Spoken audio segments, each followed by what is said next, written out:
బులెటిన్లో మరో breaking news చూస్తున్నాం. పార్లమెంట్ స్పీకర్ ఎన్నిక రసవత్తరంగా మారింది. చరిత్రలో తొలిసారి పోటీ అనివార్యంగా కనిపిస్తోంది. ఎందుకంటే ఇద్దరు నామినేషన్ వేశారు. గత పార్లమెంటు సెషన్లోనూ స్పీకర్గా వేసిన ఓం బిర్లా మరోసారి ఆ పదవికి నామినేషన్ దాఖలు చేశారు. అయితే ఇండియా కూటమి తరపున కె సురేష్ పోటీ పడుతున్నారు. మరోవైపు స్పీకర్ విషయంలో ఏకాభిప్రాయం కోసం సీనియర్ మంత్రి రాజ్నాథ్ సింగ్ ప్రయత్నం చేస్తున్నారు. ఇండియా కూటమి మాత్రం స్ట్రాంగ్గా ఉంది. డిప్యూటీ స్పీకర్ పదవి విపక్షాలకు ఇస్తేనే స్పీకర్ ఎన్నిక నుంచి విరమించుకుంటామని తేల్చి చెబుతున్నారు. లోక్సభలో అధికార ప్రతిపక్ష కూటముల బలాబలాలు ఈ ఎన్నికతో తేలనుంది.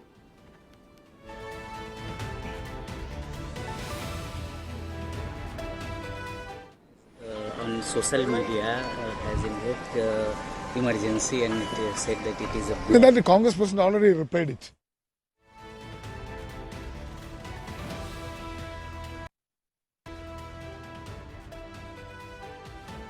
బులెటిన్లో మనం బ్రేకింగ్ న్యూస్ చూస్తున్నాం. పార్లమెంట్ స్పీకర్ ఎన్నిక రసవత్తరంగా మారింది. చరిత్రలో తొలిసారి పోటీ అనివార్యంగా కనిపిస్తోంది. ఎందుకంటే ఇద్దరు నామినేషన్ వేశారు.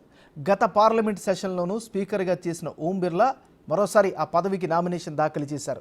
అయితే ఇండియా కూటమి తరపున కె సురేష్ పోటీ పడుతున్నారు.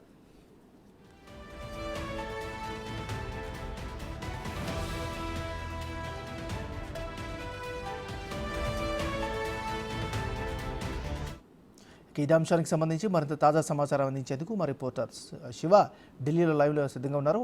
శివ, చెప్పండి. ఢిల్లీ పార్లమెంట్కి సంబంధించి లోక్సభ స్పీకర్ స్థానానికి సంబంధించి బిగ్ ట్విస్ట్ నెలకొంది. ఇప్పటి మధ్యాహ్నం వరకు కూడా అంటే మొదట రాజ్నాథ్ సింగ్ కాంగ్రెస్ పార్టీకి సంబంధించిన అగ్రనేత రాహుల్ గాంధీ అలాగే మల్లికార్జున ఖర్గే ఇండియా కూటమికి సంబంధించిన కొంతమంది నేతలతో స్పీకర్ ఎన్నికకు సంబంధించి మద్దతు తెలపాలని కోరిన నేపథ్యంలో వారు డిప్యూటీ స్పీకర్ స్థానాన్ని ప్రతిపక్ష పార్టీలకు ఇవ్వాలని కోరారు. దానికి సంబంధించి మళ్ళీ ఫోన్ చేస్తానని చెప్పారు. కానీ ఇప్పటివరకు ఫోన్ చేయలేదు అనేది మీడియాతో మాట్లాడుతూ రాహుల్ గాంధీ తెలిపారు. అయితే ఇక ఫైనల్గా మద్దతు తెలపడం లేదు. స్పీకర్గా విపక్షాల కూటమికి సంబంధించి ఇండియా కూటమి బ్లాక్కు సంబంధించి కె సురేష్, కేరళకు సంబంధించిన కె సురేష్ను లోక్సభ స్పీకర్ స్థానానికి నామినేషన్ దాఖలు చేయించారు ఇండియా కూటమి తరఫున. దానిలో భాగంగా కొద్దిసేపటి క్రితమే ఇండియా కూటమి బ్లాక్కు సంబంధించిన ఎంపీలందరూ కూడా కలిసి నామినేషన్ దాఖలు చేశారు. అంటే కె సురేష్ లోక్సభ స్పీకర్ స్థానానికి పోటీలో ఉన్నారు. రేపు ఉదయం 11 గంటలకు స్పీకర్ స్థానానికి ఎన్నిక జరగబోతుంది. దానికి సంబంధించి ఇప్పటికే నామినేషన్లు ఇద్దరు కూడా ఓం బిర్లా బీజేపీ తరఫున అంటే ఎన్డీఏ కూటమి అభ్యర్థిగా ఓం బిర్లా, ఇటు ఇండియా కూటమి అభ్యర్థిగా కె సురేష్ ఇద్దరు కూడా నామినేషన్లు ఫైల్ చేశారు. మధ్యాహ్నం 12 గంటల వరకు సమయం ఉన్న నేపథ్యంలోనే చివరి నిమిషంలో కె సురేష్ నామినేషన్ దాఖలు చేశారు. అంటే డిప్యూటీ స్పీకర్ మాకిస్తే మేము స్పీకర్ స్థానానికి స్పీకర్కు మేము మద్దతు తెలుపుతామంటూ కూడా ఇండియా కూటమి నేతలు తెలిపారు. కానీ డిప్యూటీ స్పీకర్ ఇచ్చేందుకు విముఖత వ్యక్తం చేయడం, ఫోన్ చేస్తానని చెప్పి మళ్ళీ ఫోన్ చేయకుండా అవమానపరిచే విధంగా వ్యవహరించారు. అందుకని మేము స్పీకర్ బరిలో ఉంటున్నామంటూ కూడా ఇండియా కూటమికి సంబంధించిన నేతలు ఇటు రాహుల్ గాంధీ, మల్లికార్జున ఖర్గే ఇతర కూటమి నేతలందరూ కూడా చెప్తున్న నేపథ్యంలో ఫైనల్గా 8 సార్లు కేరళ నుంచి 8 సార్లు ఎంపీగా గెలుపొందిన కె సురేష్ను లోక్సభ స్పీకర్ స్థానానికి బరిలో దించారు. దానిలో భాగంగా ఇప్పుడు పోటీ అనివార్యమైంది.